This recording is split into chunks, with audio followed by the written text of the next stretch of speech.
Good evening बच्चों। आज जो है क्लास 6 का भारत और उसके आगे जो है चैप्टर 5 है, इंडिया और अर्थात भारत है तथा समाज, सोशल साइंस है, समाज का अध्ययन है, पार्ट 2 है। और इसमें पृष्ठ संख्या जो है तुमको बता दे 84 है। यहाँ पर पृष्ठ संख्या तुम लोग 84 का जो क्वेश्चन बाकी है 84 करो, समझ में आए? 84 है। तो इस प्रकार 84 का और फर्स्ट चैप्टर में दूसरे पहला क्वेश्चन पढ़ा, दूसरा क्वेश्चन सही या तो गलत की पहचान कीजिए। उसमें पहचान करने का उसका जो है विभिन्न तौर तरीकों से उसको उत्तर भी दिया गया है। देखो, सबसे पहले पहचान करने का और गलत और सही के तो लाइनिंग ज़्यादा था, इसलिए उसे ध्यान से सुनो। हम बोल रहे हैं कि कौन गलत है कौन सही है, उसको हम बताने की कोशिश कर रहे हैं। उसे अपने किताब निकालो, उसे टिकने का प्रयास करो। और देखो, किताब निकाल कर पृष्ठ संख्या निकालो, ओके, बुक निकालो, पृष्ठ संख्या 84 पर दिया हुआ है और निकाल कर प्रयास करो उसे लिखने का। ठीक है, तो ध्यान से तेजी में सुनो और हम बोलते हैं क्या क्या है। देखो, फर्स्ट है ग्रीक वेद में भारत के संपूर्ण भूगोलों का वर्णन किया गया है। यह सवाल गलत है। ऋग्वेद में संपूर्ण भारत के भूगोलों का अध्ययन नहीं किया, यह सवाल गलत है। इसका है कि ऋग्वेद में मुख्य रूप से उपमहाद्वीप के और उत्तर पश्चिम क्षेत्र में सब सिंधु का ही रूप वर्णित किया है, संपूर्ण भूगोल का नहीं, सब सिंधु का वर्णन किया गया। दूसरा है विष्णु पुराण में संपूर्ण उपमहाद्वीप का वर्णन किया, यह सही है। विष्णु पुराण में संपूर्ण उपमहाद्वीप का वर्णन किया गया है। विष्णु पुराण में क्या किया गया है? संपूर्ण उपमहाद्वीप का वर्णन किया गया। यह बात सही है, क्योंकि विष्णु पुराण संपूर्ण उपमहाद्वीप का वर्णन भारत कहा गया है। कहा क्या गया? भारत भी कहा गया विष्णु पुराण में। किसमें कहा गया? विष्णु पुराण में। और नेक्स्ट है तीसरा, अशोक के समय जम्बूद्वीप आज का भारत, ध्यान से सुनो, जम्बूद्वीप आज का भारत, अफगानिस्तान के कुछ क्षेत्र, बांग्लादेश और पाकिस्तान का सम्मिलित है। यह सच है। यह क्या? सच का मतलब सही है। सच का मतलब क्या होता है? यह सही है। यानी अशोक ने पूरे क्षेत्र का वर्णन करने के लिए जम्बूद्वीप भारत का इस्तेमाल, जम्बूद्वीप शब्द का इस्तेमाल किया है। कौन शब्द का इस्तेमाल किया है? जम्बूद्वीप का। नेक्स्ट है तीसरा, नेक्स्ट क्वेश्चन है शब्द है भारत में, महाभारत में कश्मीर, कच्छ अथवा केरल समेत कई प्रदेशों को सूचीबद्ध किया गया। हाँ, यह भी बात सही है कि सही है। महाभारत में कश्मीर, कच्छ और केरल जैसे कई क्षेत्रों को सम्मिलित किया, क्योंकि महाभारत जो अभी दिल्ली है भारत का इंद्रप्रस्थ, वही क्षेत्र इंद्रप्रस्थ जो महाभारत का इंद्रप्रस्थ कारण बना, युद्ध क्षेत्र का। समझ में आए? इंद्रप्रस्थ जो पांडवों के द्वारा बनाया गया था, जो दिल्ली के नाम से आज मशहूर है। ठीक है, तो आगे नेक्स्ट है कि हिंदुस्तान, देखो, हिंदुस्तान शब्द का प्रयोग 2000 वर्ष से भी पहले सर्वप्रथम यूनानी शिलालेख में किया गया। नहीं, यह जो है 2000 नहीं होगा, यह 1800 होगा। कितना होगा?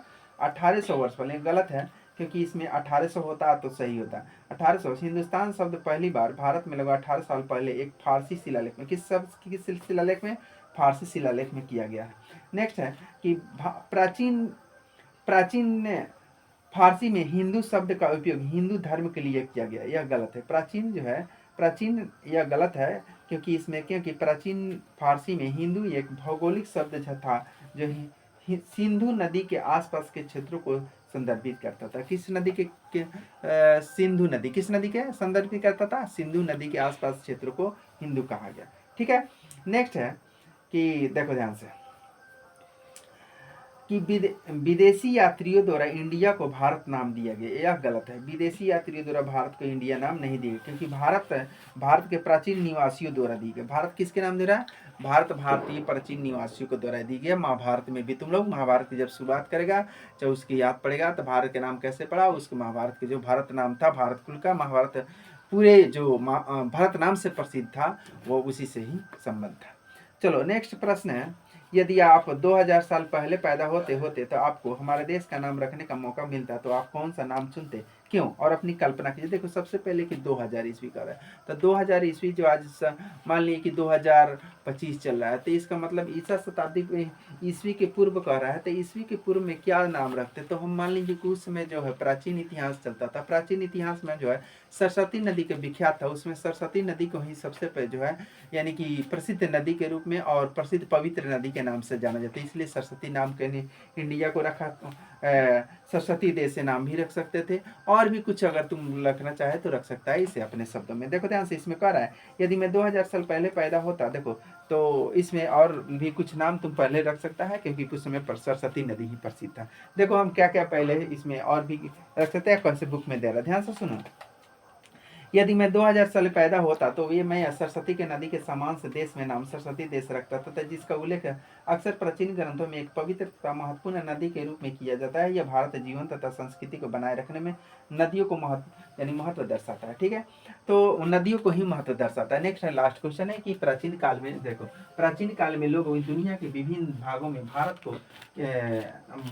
क्यों आते थे, इतनी लंबी यात्राएं करने के पीछे उनकी क्या प्रेरणा हो सकती है, तथा संकेत कम से कम 4-5 है प्रेरणा। देखो प्रेरणा मान ली कि शिक्षा के क्षेत्र में अगर जाना जाए, शिक्षा के क्षेत्र में उसमें नालंदा जो प्रसिद्ध था, जो नालंदा शिक्षा के क्षेत्र में दूर दूर से लोग आते थे शिक्षा में, और भारत में सबसे पहले उसमें सोने की चिड़िया कहा जाता था। भारत धन संपत्ति सबसे परिपूर्ण था, इसलिए भारत आने की कोशिश करता था। और संस्कृत कलाएं भी मुख्य रूप से 4 की थी, यहाँ पर संस्कृत कला भी बहुत पुरानी थी इसलिए आता था। नेक्स्ट और भी कुछ है जो हम बता रहे हैं कि प्रेरणा क्या क्या है, और शब्द बनाकर तुम लोग लिख सकते, नोट बनाकर। देखो 4 से या 5 बना सकता है या उसके शब्द को। देखो प्रथम है व्यापार। हाँ, व्यापार के लिए सबसे पहले क्या क्यों भारत विभिन्न भागों से आना चाहते थे, कि भारत में पहले सबसे पहले मसालों जो प्रसिद्ध था, मसालों की खेती के लिए प्रसिद्ध था, इसलिए भारत आने को वो लोग चाहते थे। देखो इसमें क्या दे रहा है, व्यापार। भारत समृद्ध संपन्न संसाधन के लिए जाना जाता था, क्योंकि जिसमें मसाले, वस्त्र और कीमती पत्थर शामिल थे, जो व्यापारियों को आकर्षित करता था। जो व्यापारियों को क्या यानी कम दाम पर खरीद के ज्यादा दामों में बेचते थे, जो व्यापारियों को या जो है यानी कि आकर्षित करता था। नेक्स्ट है कि तीर्थ यात्रा। हाँ, तीर्थ यात्रा भी मुख्य रूप से है कि प्रेरणा का। भारत धार्मिक गतिविधियों के केंद्र था तथा बौद्ध धर्म में हिंदू धर्म के जैसे प्रमुख धर्मों का जन्म स्थान, जिसके कारण तीर्थ यात्री अभी भी जैसे मान लीजिए बौद्ध धर्म का यानी कि बौद्ध धर्म के महात्मा बुद्ध का जो है जन्म तो नेपाल में अभी हुआ, लेकिन यहाँ ज्ञान प्राप्त बिहार के यानी गया में किया। उसके बाद तुमको महावीर बिहार में जन्म हुआ, वैशाली जिला में जो हुआ, उनको भी ज्ञान की प्राप्ति बिहार में हुई। तो और भी तुमको गुरु नानक जी थे, उनके 10वें गुरु गोविंद सिंह का जन्म पटना में हुआ। और भी प्रसिद्ध जो भारत के लिए जो आने की जो है, और बिहार में यह मुख्य रूप से प्रसिद्ध स्थल है। अब देखो तीर्थस्थला, तो तीर्थस्थल धार्मिक स्थल गतिविधियों के केंद्र था, बौद्ध और हिंदू धर्म जैसे प्रमुख धर्मों का जन्म स्थान, और जिसके कारण तीर्थयात्री आते रहते थे। शिक्षा, हाँ, नालंदा विश्व जैसे प्रसिद्ध शैक्षणिक स्थानों तथा विद्वानों तथा छात्रों को आकर्षित किया करते थे।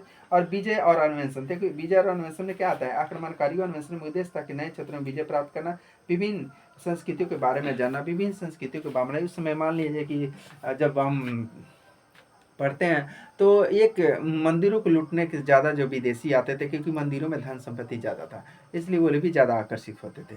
नेक्स्ट है संस्कृति और अध्ययन के रूप में। देखो संस्कृति और कलाकार संगीतों तथा बुद्धिजीवों तथा संस्कृति ज्ञान प्राथमिक आदान प्रदान करने के लिए, यानी कलाकार और संस्कृति के लिए एक दूसरे को भी नए नए तरीका सीखने के लिए भी भारत आना चाहते थे। तो इस प्रकार हम देखते हैं कि अभी अब जो है पार्ट तुम्हारा समाप्त हो गया, और नेक्स्ट पार्ट में जो है तुम्हारा दूसरा चैप्टर अध्याय 6 आएगा। तो थैंक यू बच्चों।